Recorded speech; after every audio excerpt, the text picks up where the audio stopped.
welcome again to another episode of Diary of a Professional. This is Ashley.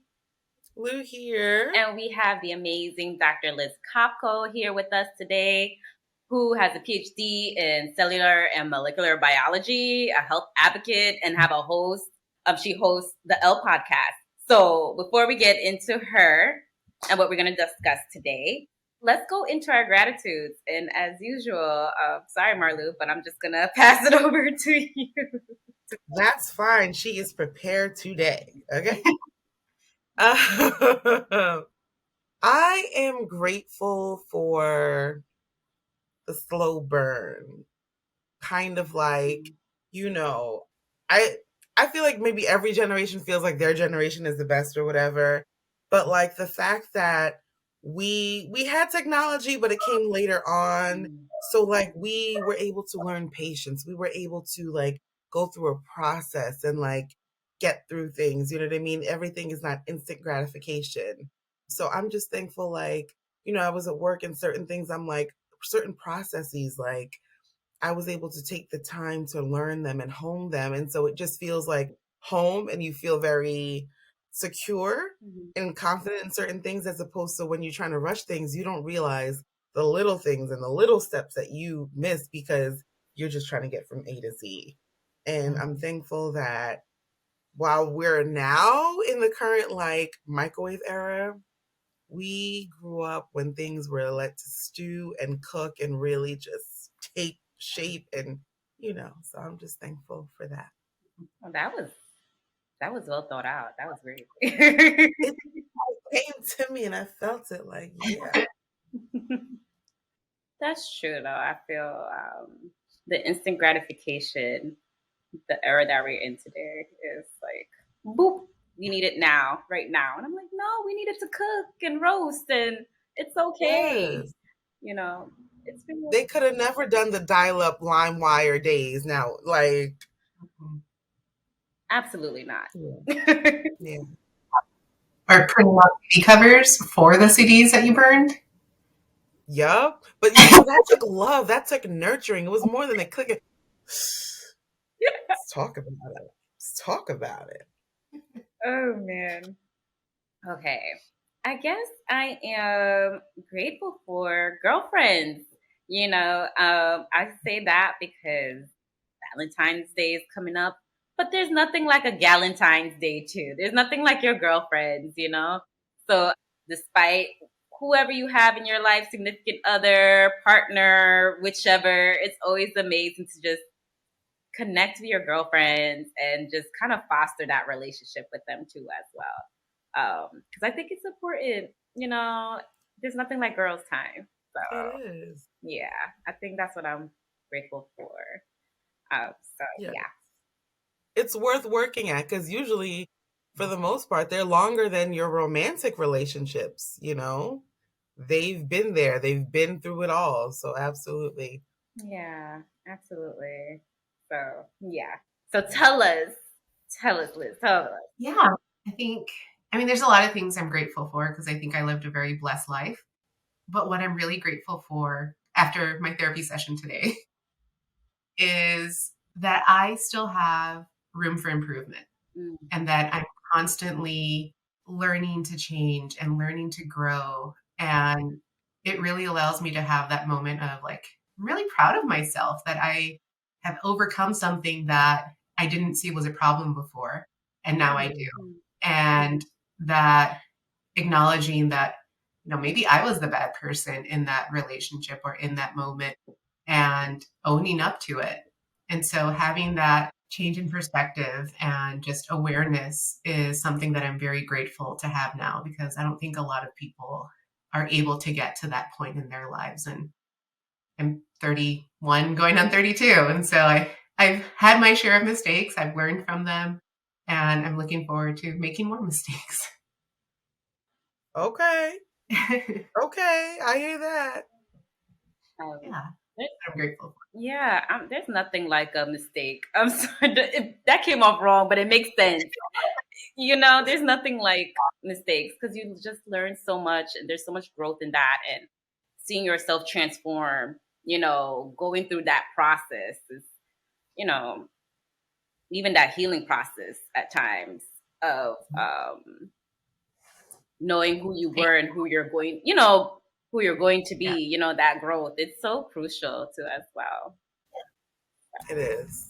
As long as you learn from it, you can take something from it. Because, ciao. Right. Learning mistakes that you learn from, not mistakes that you just keep making for the fun of it. After a while, doesn't it seem like you're doing this because you enjoy it? Well, what's the saying? Like, a repeated mistake at some point is no longer a mistake; it's a choice. Mm-hmm. Yeah. Mm-hmm. Yeah. I know a lot of people that just keep making the same mistakes and will blame other people for it. Never acknowledge that, well, the only thing that's been constant across all these things is you. So, yeah. Yeah. It's a word. It's a word. I'm happy you guys cleaned that up for me because I was like, oh, that came off wrong, but it made sense. No, we get it. We get it. Yeah.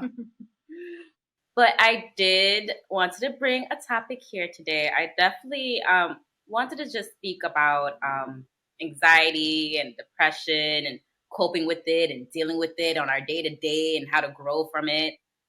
Just because, anxiety, it is a common emotion that we all deal with from here to here, but like generalized anxiety disorder, things of that nature, it affects like 3% of the US population, and depression globally affects 5%, of the population as well. So I really wanted to bring light to as well, bring some awareness to as well to conversations we don't like to speak about because that's what we do here on Diary of a Professional. That all of us ladies can grow together in this community. So that's why I brought Dr. Kopco here too as well. And I kind of want to hear your story because you've been pretty transparent about your story. I just want to shed a little light about your story and your growth and how you handle things as well, and anything you can share to fellow listeners. So, when was the time initially you felt like you were battling with anxiety and or depression? Yeah, that's a great question because I realized it when it was almost too late. So I had been living with depression since I was probably like 12 or 13 and didn't know that because that's not a word I knew about. That's not something my family talked about. It's not something I was taught in elementary school, high school. And so most of my teenage years, I didn't know that I was living with depression. I thought I was just like lazy, underachieving. Mm. And so it wasn't until I was in grad school, like at 20, 23 years old, that I realized, okay, there's something wrong here. Like, I know there's sad, like watching a Disney movie sad. This is more than that. And I will never forget this day. It was January 2015. I was in grad school. I was pursuing my PhD, and I'm the first in my family to, get a higher degree. And so that was hard, right? And so that meant I had to leave home. So moving away, that's very taboo in Hispanic culture and Mexican culture. And at the same time, my mom was also battling stage 4 cancer.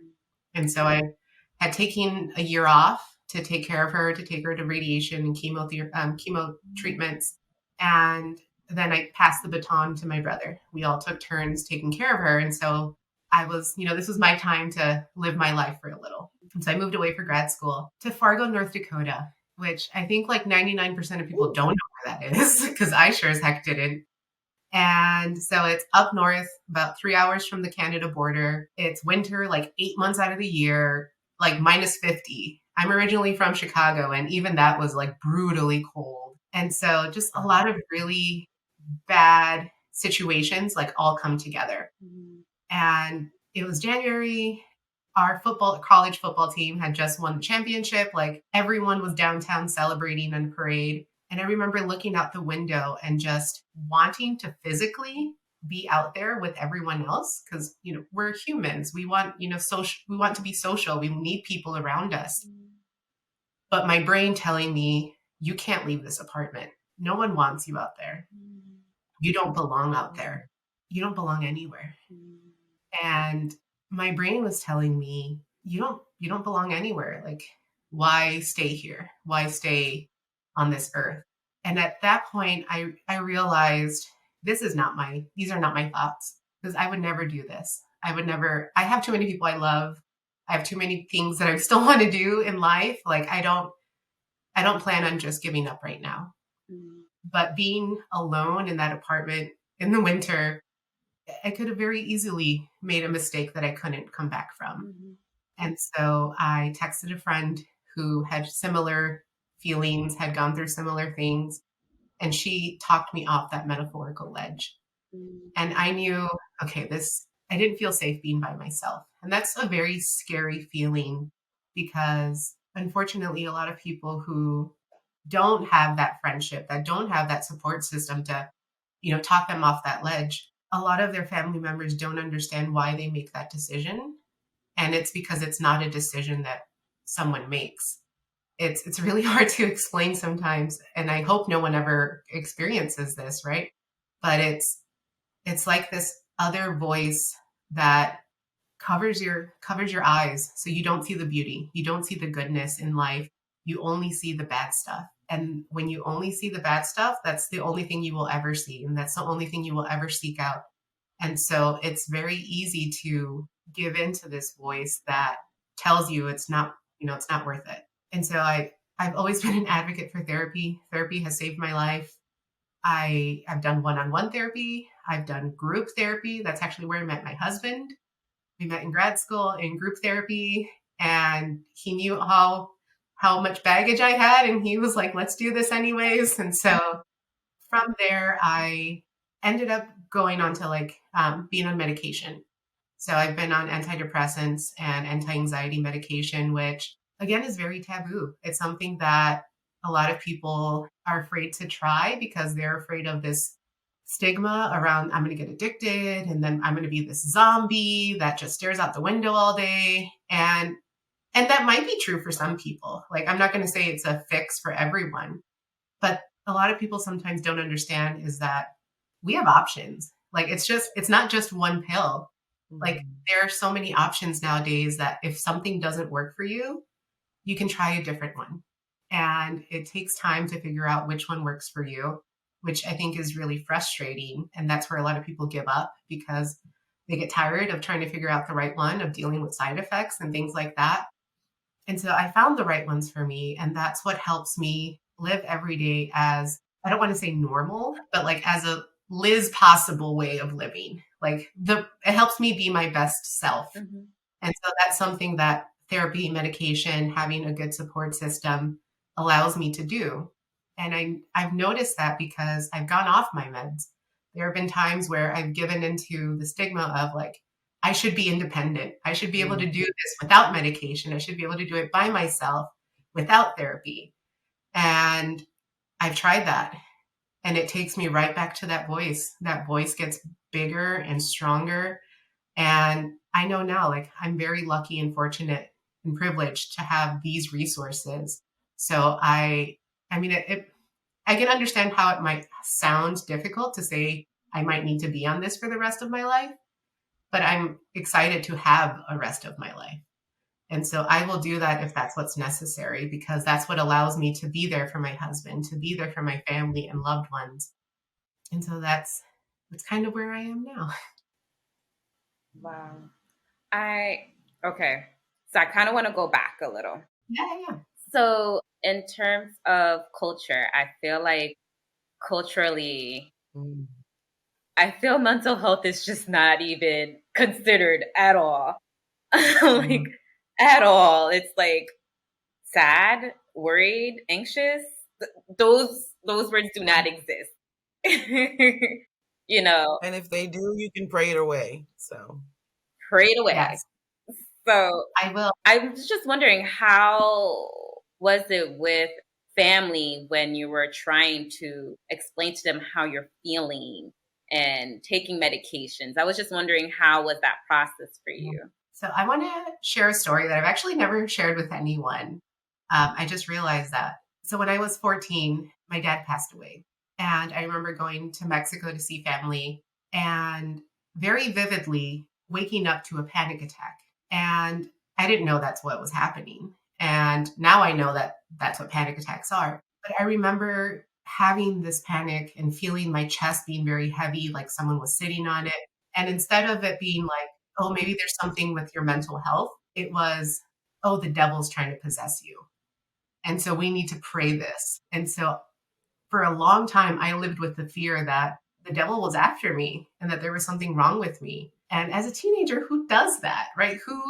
Like, I'm already struggling with trying to figure out life and trying to figure out who I am as a person, let alone deal with grief. And so it's not something we ever talked about. We, amongst my mom and my brothers, we never talked about the loss of my dad. We just put on a tough face and move forward because, quote unquote, that's what dad would have wanted. And I never saw my mom cry. I heard her cry. I could hear her crying in the other room where I couldn't see her. And so a lot of times parents, I mean, I'm not a parent, so I can't say that it's easy. I can't say that, they do the best they can with what they got at the time. Right. And so I know my mom did the best that she could. I wish she would have let me see her cry because that would have normalized it for me. And so I would have felt like I was able to do that. And now, like I have my podcast. I talk about mental health because I want my nephews to never have to feel what I felt. I want them to know that they have a safe space, they have a support system, and my nieces, where they can express how they feel, where it's okay to not be okay. It's okay to feel other emotions other than just happiness, because that's life. We don't always feel happy. We also feel anger. We also feel sadness. We also feel guilt. And that's not something we should be ashamed of. Like, we're humans. That's the spectrum of feelings. And that's a beautiful thing to be able to feel all of the emotions. And the reason I started my podcast was because I heard that a family member of mine was contemplating suicidal thoughts. And it hit me that I had never had that conversation with that person about my own experience.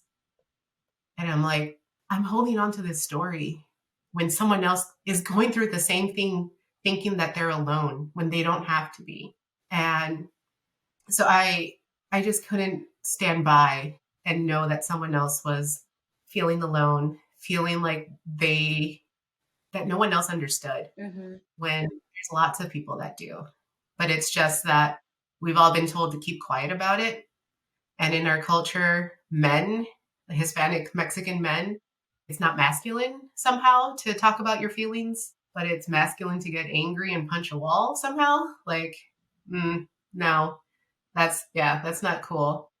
And so there's so many stigmas, and it's very taboo to talk about feelings, to talk about mental health, because a lot of the things you're supposed to just, pray it away, pray it to God. God will take care of everything, and maybe he does. But there's also a lot of things that we can do that can help. And so as far as medications go, I don't know if I ever explicitly told my family, like, this is what I'm on, but I was also never embarrassed by it. Like, I also have diabetes. I take medication for my diabetes. That's just what you do. If your body needs something, you take medication if you need to. And our brain is an organ. It also sometimes needs help. That doesn't say anything about who you are as a person. That doesn't say anything about your goodness or who, your worth. And so taking that like shame away from it, taking away the emotions from, this is just a medication I need. My body just needs it, I think has helped me be able to live a life on medication and live the best life that I can. I love that. I feel like a lot of it, whether it's dealing with, with it and making sense for yourself and others, is like reframing. You know what I mean? Like, growing up, your emotions, you're taught to hide it or dismiss it and everything like that. And if it were made, for all of us really, to just be normalized to feel what we feel, like, a lot of times when it comes to children, they're just like, I have kids or whatever. Like, I'm learning, like, a lot of things are like big feelings. You know what I mean? A lot of times tears are just like, an overexpression of a certain emotion, whether it's you're really happy all of a sudden or really sad. And to expect people who haven't fully developed to make sense of it, to make it clean and proper and packaged is crazy. You know what I mean? And so I think because now you're able to gain a better understanding, you have better acceptance for yourself. And, you do your best to explain to people, and some people are just not there. And Yeah. that's okay sometimes. But I love your candor and just how you're able to now. It feels like there's like a piece that you have now that now you get yourself better. You know. Yeah. I think for the longest time, I really fought the idea of having some sort of mental illness Mhm. because one, I didn't know how to deal with it. It's not something anyone around me had, yet they actually did and just didn't talk about it. And so it was something I always fought. I thought, I can out exercise it. Maybe I'm just eating the wrong foods, or maybe I'm just watching too many horror movies, or I need to be more positive, read more podcasts, read more books. And there just comes a time where there's things that you can't do. Like we can try to do everything on the outside, but if we're not okay on the inside, and that's where we need the help the most, that's where medication comes in. That's where therapy comes in. Like, I'm not an expert in psychology. I don't know why my thoughts are my thoughts or why I think the way I think. And so going to someone that does know that is really important. And I just want to say therapy is like the bestie that doesn't judge. And I will always love that because I can always go somewhere, talk to someone, and leave feeling not only validated and understood, but like this heavy baggage that life is, we don't have to carry it alone. And so, whether that's having a support system, because not everyone can go to therapy, not everyone has access or can afford it, but making sure that you're venting to friends if you need to, finding different outlets to express your feelings. Because once you bottle those in, like they get bigger and they get bigger and then they explode, and now you're just exploding everywhere. And accepting that this is who I am. Like I'm not my anxiety. I'm not my depression. Like those are still a part of me. And so I love them because I still am who I am. And they've allowed me to be more compassionate. And the more compassionate I can be with myself, the more compassionate I can be with other people. And I can understand instead of getting angry at someone because they're not, doing whatever they need to do, I can stop and ask, maybe they're going through something like I'm going through. And so it allows us to be kinder because you don't ever know what people are going through. And we all put up these fronts because we want to just play along and we want to just look like nothing's wrong because we don't want to seem weak. But there's nothing stronger than asking for help. There's nothing stronger than knowing that things aren't always going to be great and, rainbows and butterflies all the time. Like we all have our valleys that we have to go through, and it's not pretty, but we go through them. And just like we did yesterday, we overcome things and we will always continue overcoming. I think, podcasts like yours are so important because, you know, it's great when you can have a best friend and it's great to have them. But if you don't feel like it's a safe space, then, you can feel terribly alone. And so wonderful podcasts like yours allow people to be seen, whether or not they, are able to communicate with you directly or not. But in being able to reach out to someone or just recognize things in yourself, what were like, beginning signs for you now that looking back, like, oh, this might be something that is a little bit out of my control and I need to talk to someone about? Yeah, that's a great question. So I have learned to listen to my body in order to see where the red flags are. So for example, when I have panic attacks, I get my spidey sense. And so my hands will get tingly and like numb and like pins and needles feeling. And so that's my body, giving me a warning flash of like, hey, something's wrong. You need to chill, figure out what's stressing you out right now and just like stop. And so I know once I get those feelings, I need to do something to calm myself down. So that's one red flag I know. I also like, let me just say, our bodies are extremely complex, but they're also very communicative. And so when we develop symptoms, that is our body telling us something is wrong. And it's not like, for the longest time, I hated my body because, like, why can't you just behave? Like, why can't you just function like a normal body should function? But I've learned that it's these like physiological responses that are things that we should be listening to. And so another red flag is I'll get like a lower eye twitch under my eye.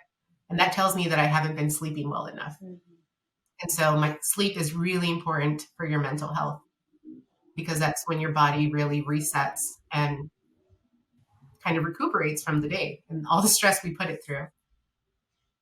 Another kind of red flag in my life that's not like a physical is I start canceling plans a lot. And I'm all for canceling plans if that means I can stay home in my PJs. And like, there's a limit to that. But when I start retreating from the things that I love, from the people that I love, like that's a red flag because it's not my normal. Like I wouldn't say I'm an extrovert, but I enjoy small groups. So like if I can enjoy one or two people at a time to hang out, like if I'm even avoiding that, that is a red flag. Sleeping. I know I just said sleeping's important. Yes, it is. But sleeping can also be a sign if you're sleeping too much. There are times where I just feel so exhausted that I just want to sleep all day. But it's not really that I'm physically tired. It's that I'm emotionally tired and I'm emotionally drained. And those are very different tireds. And so I feel like I have to sleep a lot because I don't have the energy. And so it's these little things that, again, might seem little, but they're actually really big signs that something's maybe not right.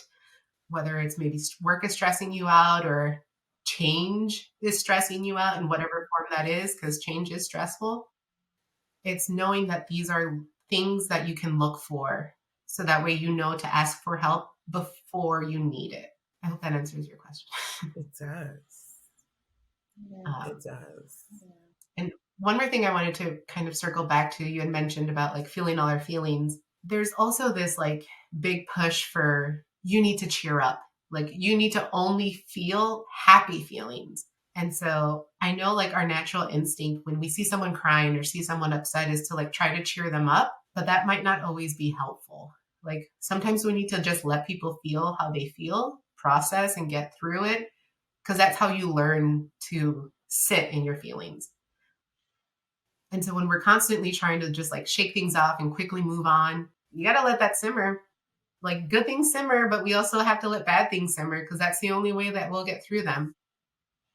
And so we can't be so quick to just ignore this feeling, push it away. Let's move on to just be happy because that's not realistic and that's not sustainable. It reminds me of how you were just saying, like, it's not sad like a Disney movie. I don't know if you've ever seen the one Inside Out. Yeah. So good. Yeah. Like a lot of times I swear I get all my nuggets from that Disney Plus because for those who haven't seen it, it's a girl and inside her brain is all her different emotions and happy is always trying to take over. Like, no, don't let her feel sad. Like, no, don't let her be angry. And then two of the feelings, I think, is it sadness and happiness. They find themselves lost and that imbalance just throws so many things off.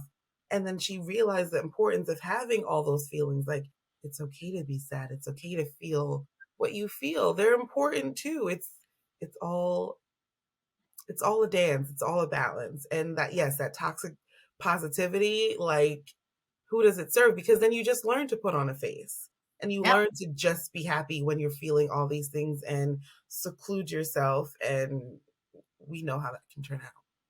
Yeah. And in my culture, I've always been kind of told there's this phrase called calladita más bonita. You look prettier when you're quiet. And so I've always been told, be quiet, with like pretty girls don't get angry. Pretty girls don't get loud, you know? And so it wasn't just don't feel your feelings, it's don't feel these feelings in order to please your parents, in order to be accepted in society. Because don't, you better not be throwing a tantrum when we're out. And so you better hide those feelings. We're not going to address them, and therefore we're not addressing you. And so it was because of that suppression, it took me a really long time to be able to advocate for myself because in my mind, advocacy equaled talking back. And that's rude. That's disrespectful. So advocating for myself was therefore rude and disrespectful, in which we all know that it's not. It's necessary. And so it took me a really long time to figure out that this is kind of BS. I actually do need to get loud. I actually do need to get angry because there's been some pretty bad stuff that's happened to me that shouldn't have. And it's going to keep happening unless I stop it. Yeah, I completely understand. And I also want to even go back to as well in terms of like the emotions about just feeling them too as well. Like even if you do reach out to someone and you express how you feel, sometimes you have those people, it's like, well, let's just get a drink. Don't So drinks. yeah, where they now you're associating sadness, oh, to use alcohol as a coping mechanism. Yeah. And then it's so easy to go ahead and I'm feeling this way. Let's perk myself up. There's nothing like some drinks too as well, which even myself had. I can admit that's what I used to think. Like, okay, I'm sad. I need to have some drinks. Let me head to the bar. It took a while to get away from that habit too, and to really just feel what I'm feeling. Yeah. And I mean, that's what's, quote unquote, socially acceptable, right? Is to, oh, you had a bad day, you just got dumped, let's go have some drinks and get over, so and so. I started drinking when I was maybe 12 or 13 because I didn't know how else to cope. And so this liquid helped me feel not what I was feeling, right? It numbed me. And so until I was probably about 27, that was how I coped with things is I would drink until I couldn't remember. Mm-hmm. And I realized that alcohol was a crutch. It was a crutch. The thing you hold on to break your leg, right? The crutch. It's something that I used to kind of help me carry myself by, but it never really healed anything. And I would trip a lot. So like it wasn't great. And it wasn't letting me be the person I wanted to be. It wasn't helping me control any feelings. It was controlling me. And so I don't really drink. I think I'm like a holiday drinker, if that, because it does make my anxiety worse.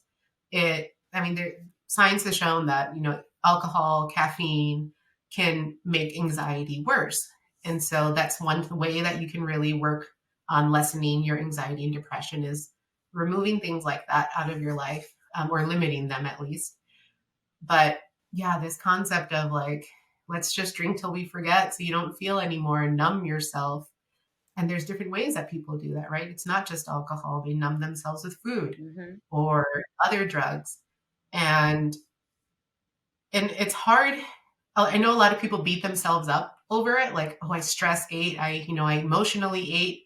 But if that's the only coping mechanism you have, you can't get mad at yourself for not doing anything else, right? That's like it's our natural reflex by that point because it's a habit. And so until we can learn how to sit in our feelings, how to just feel them or find other ways of expressing our feelings, then we're, prisoners to these other mechanisms that aren't serving us the way we thought they were. Yeah. It's so true. Yeah. Yeah. It's taken me a while to get to the point where I feel safe enough to like, I can have a drink. I can have 2 drinks. I don't need more than 2 drinks. Like, you can still enjoy it. Like, it still tastes good. It's still part of like a social interaction. But knowing why you're drinking, I think is very important.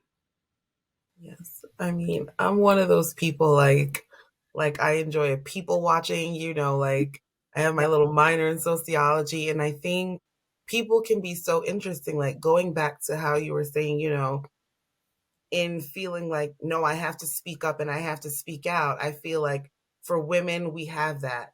But for men who might feel violated or shut down, Mhm. now it's almost like an over exaggeration of those feelings. So now those people who are like always angry or have a short fuse Yeah. or seem very volatile, a lot of times that's just their inner self or their younger self feeling like, I need to defend myself Mm-hmm. now that I can, because there was a time that I couldn't. And you're not going to violate me the way that I used to be. And Yeah. it's so easy for us to just be like, to write people off. And after a certain age, yes, people need to be able to, take responsibility for their actions, but Yeah. understanding like where it comes from and the source, and for yourself, so that you can heal those things, that you can better yourself and be the best version of yourself. I would like, you just have so many gems. I love it. I think one other thing I've learned in my very long 32 years is that parts of who I thought I was were just survival mechanisms. So I actually grew up in foster care for a couple years, and I always thought I'm just a people pleaser. Like I like helping people. That's great. Like that's a good thing. Like why would someone ever bash helping other people? Granted, there's a fine line between wanting to help people and helping people to try to get something out of it, right? And so I realized that people pleasing, if I do this for this person, maybe they'll adopt me. If I'm nice and I'm the happy kid, maybe they'll keep me this time. And it hurts so much to realize that I'm still trying to use that mechanism. And so there are times where I have to tell myself, like, baby Liz, you don't need to do this anymore. Mm-hmm. You can let go of that mechanism. You don't need it. We are safe. We are loved. And I'm so sorry that you had to do that and you felt like you needed to do that to please people in order to get that love in return and that respect in return. But there's mechanisms and there's things that we do now as adults, right? That we maybe did as kids because that's what we needed to do. We don't have to keep doing those anymore. We're not kids anymore. And I would hope that everyone would now, as adults, hopefully feel safe, that they don't need those mechanisms anymore. I know that's unfortunately not true for a lot of people, but understanding, I've done a lot of inner child healing. It takes time and it takes work, but I'm so proud of how resilient younger me was and younger all of us was, right? Mm-hmm. Because they were the true fighters. They did what they could with what they had, and we're all here and we're better for it because of them. Ooh, Mm. shout out to them. Yeah. Mm. He's Oh, wow. So, any nuggets of advice to anyone out there who's in that dark space right now and need a way or an outlet? Any advice to those who are listening? yeah. I think my first one would be that, this too shall pass. Nothing is permanent in life. And as scary as that sounds, it can also be a blessing, right? Just as unfortunately the good times don't stay, the bad times don't stay either. Mm-hmm. And so you have survived all of your hard days up until today. You have exactly what you need. You've done it before. You will do it again, and you will continue surviving the bad days. That we are all 100% sure of. No matter what our brains tell us, we are loved and we are deserving of love, regardless of what we've done in the past, regardless of what we didn't do in the past. That too. Some people might not say it, they show it in different ways. And so it's important to know what your love language is, right? And what other people's love languages are. And that could be a whole different episode. But you're loved and you are wanted and you deserve to be here just as much as everyone else. So take up space, all the space that you need. And the other thing I would say is be patient. It sucks. Like, I'm not going to sugarcoat it. Like, going through these valleys, it sucks. But you get through And you have that much more experience when you get to the next valley, because there is going to be a next one. And then there's going to be more after that. And with the right tools and with the right resources and support system, therapy, medication, that doesn't mean that you're never going to have bad experiences. That doesn't mean that the roughness of life goes away. That just means that your valleys are not as deep as the last one. And that also means that your highs are not as high, but that's okay. You want to kind of get somewhere in the middle. And so finding whatever works for you, because yes, I've shared what worked for me. You're not me, right? It might not work for you.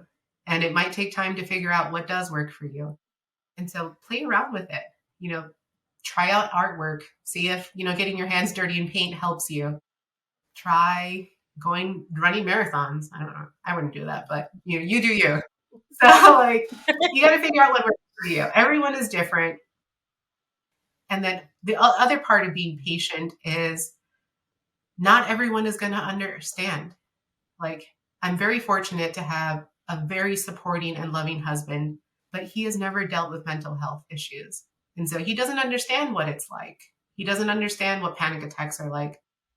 But I communicate with him and I tell him, okay, if I have a panic attack, here's the game plan, right? Let's huddle. Let's figure this out. Here's what you need to do. Here's what I do. And this is how we get through this. But I'm also patient with him because it's not his fault. He hasn't been through this. I wouldn't want him to, but I also have to remind myself that he might not understand, and that's okay. That might get frustrating, but that doesn't change the fact that he loves me. And that doesn't change the fact that the moment I tell him I need something, he's going to be there. And so you have people in your life that are like that. And you just need to sometimes tell them what you need. And I know it's hard because there's times where you don't know what you need. And so in that case, you can just say, I just need space. I tell my husband that all the time. I don't know what I need right now. I just need some space to kind of figure it out and kind of just sit in it and see where it goes. And just give me some space. And so it's okay to set that boundary. It's okay to ask for your own space. We're in such a society where it's always give, give, give. Right? There's so many things going on in the world that you want to help, right?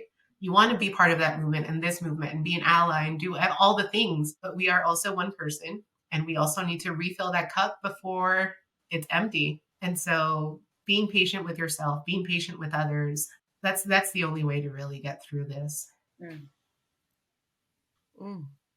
Tell the people where they can find you. Yeah, you can find me on Instagram at Dr. Liz Kopco, my website, drlizkopco.com, and my podcast, The L Podcast. All right.